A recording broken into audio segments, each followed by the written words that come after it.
Hello, we'll continue with The Merchant of Venice. So we're in Act 3, Scene 2.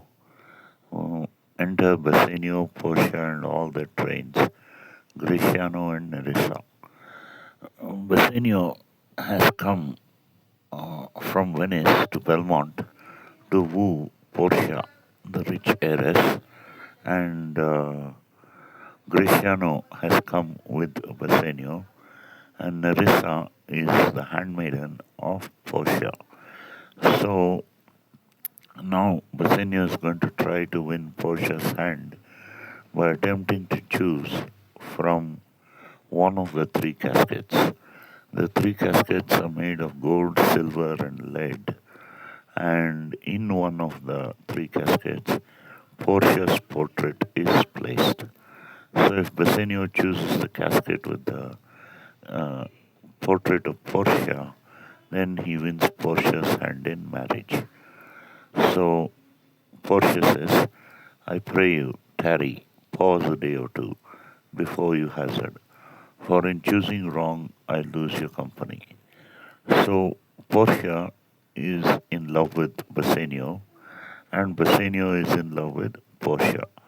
So Portia's love makes her say to Bassanio that she wishes that he would tarry. Tarry means he would hesitate, he would postpone the the attempt to choose the casket. She asked him to pause a day or two. She asked him to wait a day or two before you hazard, she says. Hazard means before he tries to choose the correct casket. Because in choosing the wrong casket, she will lose Bassanio's company forever. And if he chooses the wrong casket, then they'll never see each other according to the terms of the uh, hazard or attempt. So she continues, therefore forbear a while. So she asks him to wait for some time. There's something tells me, but it is not love. I would not lose you. And you know yourself, hate counsels not in such a quality. So she says that something within her tells her, but she's quick to specify that it's not love. So she doesn't want to reveal the fact that she is in love with Bassanio. So she says, something within her tells her that, but it's not love, that she would not lose Bassanio. And she says that Bassanio himself knows that she does not hate him. Hate does not advise in such matters. So she doesn't hate him, but she doesn't want to say that she loves him either.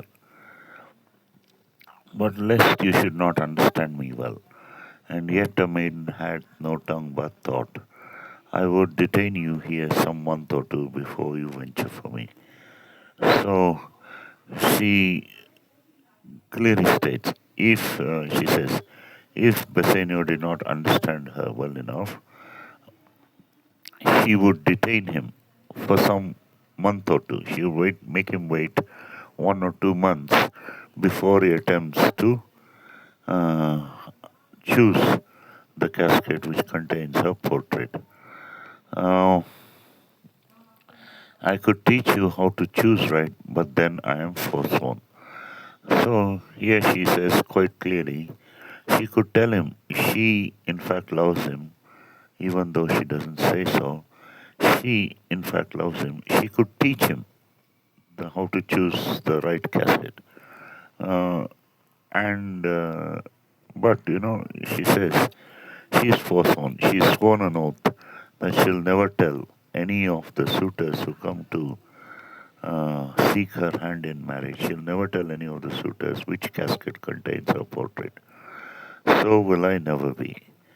So may you miss me. So she's forsworn, she's sworn an oath. So Bassanio may choose the uh, wrong casket and he may miss choosing the one with the portrait in it. So She continues, but if you do, you'll make me wish a sin that I had been forsworn. So withdrew your eyes, they have overlooked me and divided me. One half of me is yours, the other half yours. Mine own, I would say, but if mine, then yours, and so all yours. So she notices how Bassanio's been looking at her, and she says that Bassanio has looked her over and over and divided her. He has analyzed her, he has examined her, he has observed her, and he cannot take his eyes off her. So they have overlooked me and divided me. He has examined every part of her, what makes her beautiful, what is her nature, and so on and so forth. And she says, one half of me is yours. So in her mind, she has given herself to Bassanio. One half of me is yours, the other half yours. Mine own, I would say, but if mine, then yours.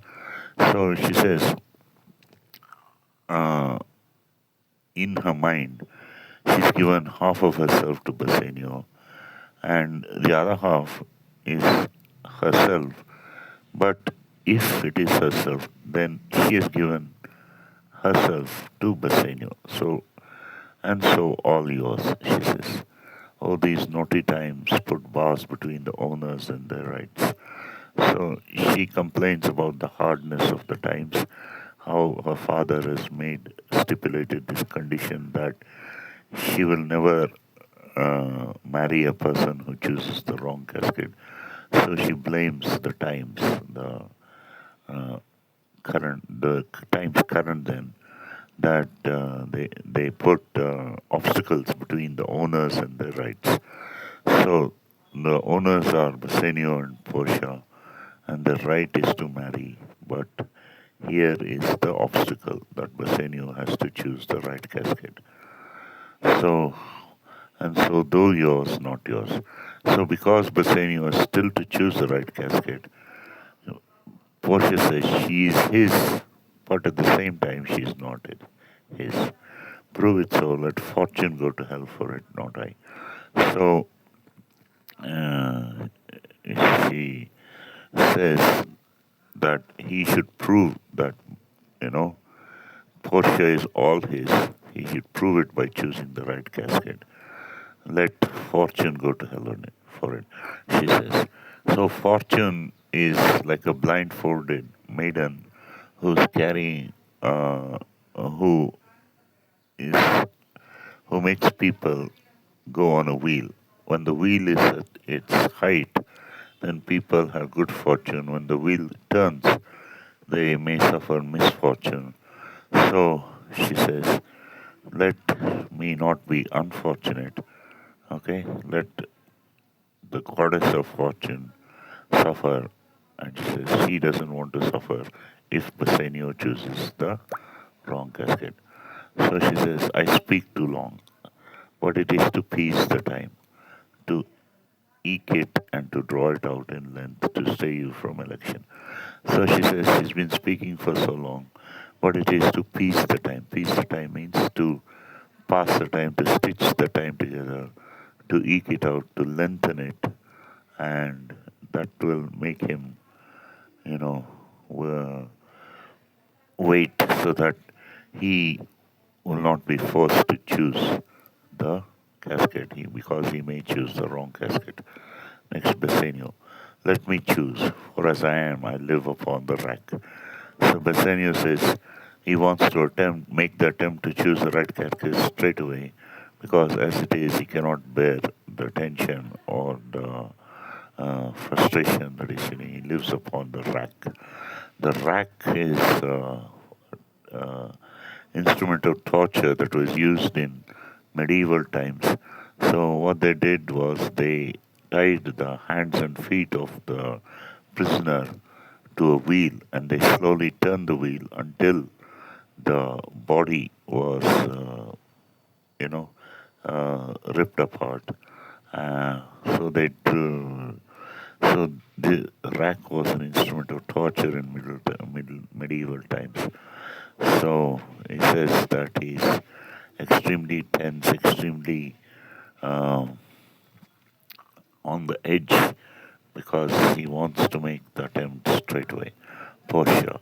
Upon the rack, Bassanio, then confess what treason there is mingled with your love. So Portia says, if Bassanio is tortured, then there must be some element of, tamas or one of the, it could be more than love that is guiding his heart. It could be some other negative emotion like lust or something. So she asked him to confess what treason there is mingled with your love. Right, Bassanio? None but the ugly treason of mistrust which makes me fear the enjoying of my love. So Bassanio specifies it. He says that he's worried or he's tortured or he doubts because he doubts whether he can choose the right casket. And if he chooses the wrong casket, then he won't enjoy his love. There may as well be amity and life between snow and fire as treason and my love. So he says that there may as well be friendship between snow and fire, uh, as as there may be friendship between any negative emotion like lust and his love. So he says that his love is a pure love, uh, of a fair love, and the only thing that is worrying him is the fact that he doubts whether he may choose the right casket. Portia, aye, but I fear you speak upon the rack where men enforced to speak anything. So Portia says that he's speaking upon the rack. People upon the rack were asked to confess some fault that they may or may not have done. So usually they'd say anything that came to mind. So Bassanio saying that he doubts and he's tortured. So he's saying something to make her feel better. Bassanio, promise me life and I'll confess the truth. Well then, says Portia, confess and live. Confess and love had been the very sum of my confession. So Bassanio says that he confesses that he loves Portia. So he says, confess and love had been the very sum of my confession. Oh, happy torment when my torturer doth teach me answers for my deliverance. So he says that his torment or his pain or his suffering is a happy one because his torturer, that is Portia, teaches him answers for the deliverance, for the consummation, for the uh, joining of their loves. But lead me to my fortune and the caskets. So Portia says, away then, I am locked in one of them. If you do love me, you will find me out. So Portia says, gives him leave to attempt, and she says her portrait is locked in one of the casket, and if Bassanio truly loves her, he will find out the casket that contains Portia's portrait. Nerissa and the rest stand all aloof. So she tells Nerissa and the rest of the people in the hall to stand aside. Let music sound while he doth make his choice. So she asks for music to be played in the background while Bassanio makes his choice. Then, if he loses, he makes a swan like end fading in music. So, if Bassanio chooses the wrong casket, then he'll die like a swan. A swan is a bird which lives in the water, and before it dies, it will drown itself. So, Bassanio, if he makes the wrong choice, he'll make a swan like end, he'll drown in music. That the comparison may stand more proper, my eye shall be the stream and watery deathbed for him. So she says that the comparison between Bassanio choosing the wrong casket and his swan like end will be more proper because she will cry her eyes out. Her eyes shall be the stream and watery deathbed for him. But she says at the same time, he may win. And what is music then? So he may choose the right casket. Then what is the musical background like? Then music is even as the flourish when two true subjects bow to a new crowned monarch. So if he chooses the right casket, then the atmosphere will be like the one in which true subjects bow before a newly crowned king. Such days as are those dulcet sounds in break of day that creep into the dreaming bridegroom's ear and summon him to marriage. So the music that will play in the background, if he makes the right choice, will be like the melodies that creep into the dreaming bridegroom's ear uh, at the break of day when and summon him to the marriage. Now he goes with no less presence, but with much more love than young Alcides when he did redeem the virgin tribute paid by howling Troy to the sea monster. So she sees Busenio attempting to choose the right casket. He goes towards the casket and she compares him to young Alcides. Alcides is another name for Hercules. When Hercules went to free the maiden, the virgin, tribute paid by the city of Troy to the howling sea monster, uh, he is Bassanio attempting to free Portia from her bonds.